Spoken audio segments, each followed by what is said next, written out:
Okay, so we've always got about 1,000,000 things going on at Sunrise Ranch. There's one of our interns driving a tractor. We got another guy working a chainsaw behind me. We are in the old creek area, and you can see where the creek used to run down here.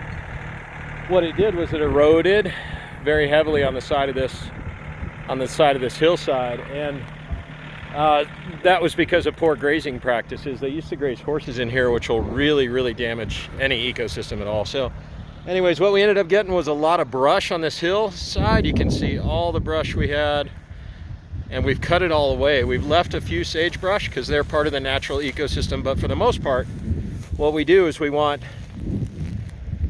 to take that brush and we want to push it over the side of the hill. Do you see all this brush underneath me? That's all cut down. Standing carbon's great. It's all cut down and it's been pushed over the side of the hill. You can see there's a stump right there where we cut down one of those big, huge sagebrushes. So the next thing we're left with is like a barren wasteland up here, right? We could leave that. Here's an example of what it looked like before we treated it with the old hay bales. So barren wasteland, so we haven't gotten to that yet. And then right below me are basically old 7-year-old hay bales. At least the previous owner told me they were 7 years old. They were left here on the ranch. That is like music to our ears. That's the best stuff ever. We take it, we spread it out real thin. Before we do that, we run sprinklers out here and irrigate the water. And what that does is irrigate that land. What it does is it traps the water underneath so that the hay bales insulate. Of course, they're full of seed from the grass. Wouldn't you like to have a non-productive area like this full of grass? Well, that would be perfect. So that's what we're trying to do. You can see this entire area.